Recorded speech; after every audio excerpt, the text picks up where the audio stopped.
السلام علیکم طلبہ۔ اللہ تعالیٰ کے فضل سے آپ سب خیریت سے ہوں گے۔ ہماری آج تاریخ ہے 11 دسمبر 2020،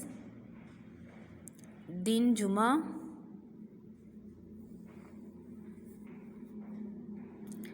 ہمارا آج کا سبق ہے حضرت ابو بکر صدیق رضی اللہ تعالی عنہ۔ سبق کو پڑھنے سے پہلے ہم اس کے ذخیرہ الفاظ پڑھیں گے۔ زیرہ الفاظ ہیں خلیفہ، ہمدرد، سخاوت، بے چین، جنگیں، غزوہ تبوک، منتخب، بیت المال، جھگڑوں، دور خلافت۔ حضرت ابو بکر صدیق ہمارے پہلے خلیفہ ہیں۔ آپ قریش خاندان کے بہت معزز انسان تھے۔ آپ ایسے انسان ہیں کہ آپ کی عزت آپ کے خاندان میں اسلام سے پہلے اور بعد میں بہت زیادہ تھی۔ آپ کو سب عزت کی نظر سے دیکھتے تھے اور آپ نے قریش کے جو لوگ تھے وہ آپ سے اہم کاموں میں مشورہ لیا کرتے تھے۔ آپ کا پیشہ جو وہ تجارت تھا اور آپ اللہ تعالیٰ کی راہ میں بہت زیادہ سخاوت کرتے تھے۔ یتیموں، بیواؤں اور مسکینوں کی بہت زیادہ مدد کیا کرتے تھے، اور آپ صلی اللہ علیہ وسلم سے آپ کو بہت زیادہ محبت تھی۔ آپ نے حضرت محمد صلی اللہ علیہ وسلم کا ہر جگہ پر بہت زیادہ ساتھ دیا۔ اسلام قبول کرنے کے بعد آپ صلی اللہ علیہ وسلم ہر مشکل موڑ پر آپ صلی اللہ علیہ وسلم کا ساتھ دیا۔ ہجرت کے موقع پر بھی آپ صلی اللہ علیہ وسلم کے ساتھ رہے۔ اپنے ہر جگہ پر آپ صلی اللہ علیہ وسلم کا بہت زیادہ ساتھ دیا، یہاں تک کہ غزوہ تبوک میں جب آپ صلی اللہ علیہ وسلم نے سب صحابہ کو جمع فرمایا اور آپ صلی اللہ علیہ وسلم نے ان سے مدد طلب کی، تو حضرت ابو بکر صدیق رضی اللہ تعالی عنہ اپنے گھر کا سارا مال لے کر آپ صلی اللہ علیہ وسلم کی بارگاہ میں حاضر ہو گئے۔ اور حضرت ابو بکر صدیق رضی اللہ تعالی عنہ بہت زیادہ سادہ زندگی گزارتے تھے، بہت معمولی لباس پہنتے تھے اور کبھی کسی سے کوئی جھگڑا نہ کیا۔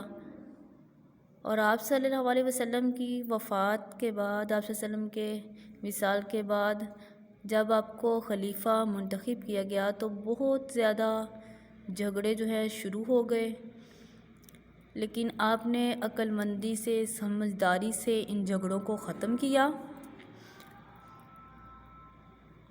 اور ہم یہ دیکھتے ہیں کہ اب ہم حضرت ابو بکر صدیق رضی اللہ تعالی عنہ کے بارے میں ہماری کتاب میں کیا لکھا ہوا ہے، ہم اپنی کتاب کھولیں گے۔ کتاب کا صفحہ نمبر 62، حضرت ابو بکر صدیق رضی اللہ تعالی عنہ۔ ہم اس کی پڑھائی کریں گے اور دیکھتے ہیں کہ ہمارے سبق میں کیا کیا ہے۔ حضرت ابو بکر صدیق رضی اللہ تعالی عنہ مسلمانوں کے پہلے خلیفہ تھے۔ آپ رضی اللہ تعالیٰ عنہ کا شمار قریش کے ان لوگوں میں ہوتا تھا جنہیں اسلام لانے سے پہلے اور اسلام لانے کے بعد بڑی عزت کی نظر سے دیکھا جاتا تھا۔ حضرت ابو بکر صدیق رضی اللہ تعالی عنہ نہایت نرم دل، نیک، ہمدرد اور عقل مند تھے، جس کی وجہ سے مکہ میں آپ رضی اللہ تعالی عنہ کو خاص مقام حاصل تھا۔ قریش کے لوگ اہم کاموں میں آپ رضی اللہ تعالی عنہ سے مشورہ لیتے تھے۔ آپ رضی اللہ تعالیٰ عنہ کا پیشہ تجارت تھا۔ آپ رضی اللہ تعالیٰ عنہ سخاوت میں بھی اپنی مثال آپ تھے۔ آپ رضی اللہ عنہ یتیموں، بیواؤں اور مسکینوں کی مدد کیا کرتے تھے اور غلاموں کو خرید کر آزاد کر دیا کرتے تھے۔ حضرت ابو بکر صدیق رضی اللہ عنہ کو ہمارے پیارے رسول حضرت محمد صلی اللہ علیہ وسلم سے گہری محبت اور عقیدت تھی۔ جب حضور اکرم صلی اللہ علیہ وسلم نے آپ رضی اللہ عنہ کو اسلام کی دعوت دی تو حضرت ابو بکر صدیق رضی اللہ عنہ نے فوراً قبول کر لی۔ آپ رضی اللہ عنہ مسلمان مردوں میں اسلام لانے والے پہلے مرد تھے۔ مسلمان ہونے کے بعد حضرت ابو بکر صدیق رضی اللہ عنہ نے دعوت کے کام میں آپ صلی اللہ علیہ وسلم کا بھرپور ساتھ دیا اور اپنی ساری دولت اسلام کے لیے وقف کر دی۔ جب حضور اکرم صلی اللہ علیہ وسلم نے مکہ سے مدینہ ہجرت کی تو ہجرت کے اس سفر میں حضرت ابو بکر صدیق رضی اللہ عنہ آپ صلی اللہ علیہ وسلم کے ساتھ تھے۔ یہ وہ وقت تھا جب مکہ کے لوگ حضرت محمد صلی اللہ علیہ وسلم کی جان کے در پہ تھے۔ ہجرت کے سفر میں ساتھ دینا کوئی آسان کام نہیں تھا۔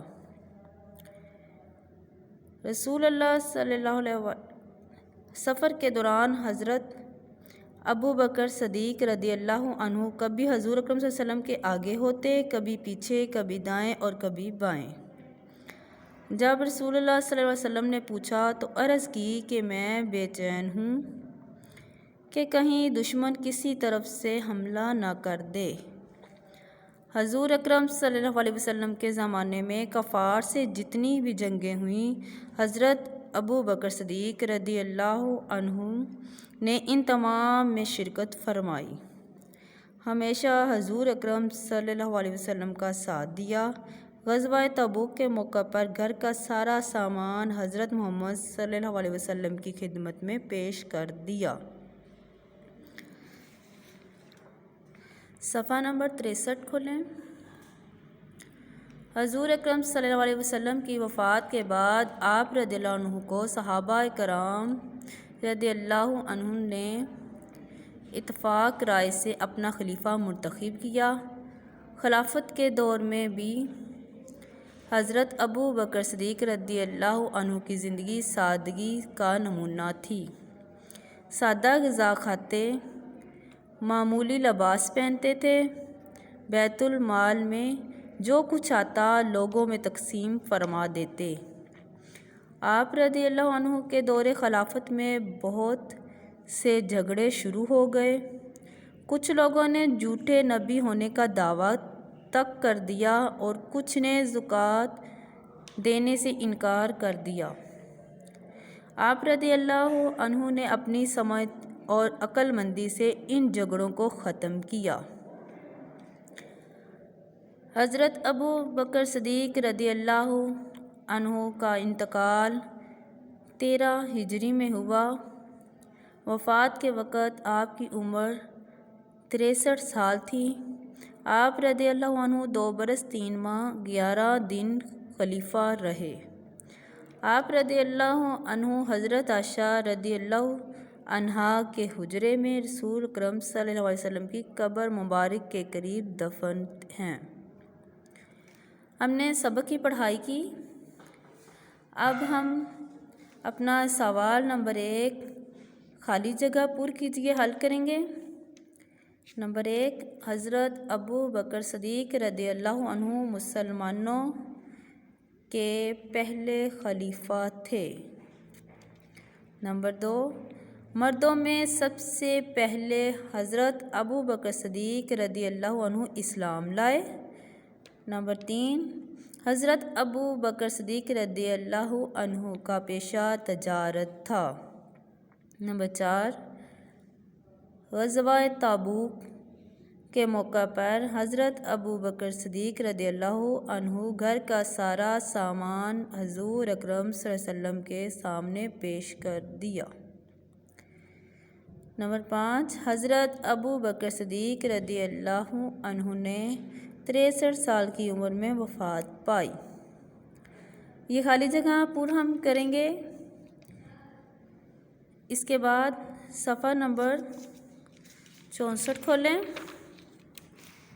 صفحہ نمبر 64 پہ ہے سوالات کے جواب۔ ہمارا سوال نمبر ب ہے، سوالات کے جواب لکھیے۔ سوال نمبر 1، حضرت ابو بکر صدیق رضی اللہ عنہ کا شمار مکہ کے کن لوگوں میں ہوتا تھا؟ جواب، حضرت ابو بکر صدیق رضی اللہ عنہ کا شمار مکہ کے عزت دار لوگوں میں ہوتا تھا۔ ہماری آج کی ڈائری ہے۔ صفحہ نمبر 63 پر سوال الف خالی جگہ پر کیجیے۔ صفحہ نمبر 64 پر سوال ب سوالات کے جواب لکھیے کا جز نمبر 1 کاپی پر لکھیں اور یاد کریں۔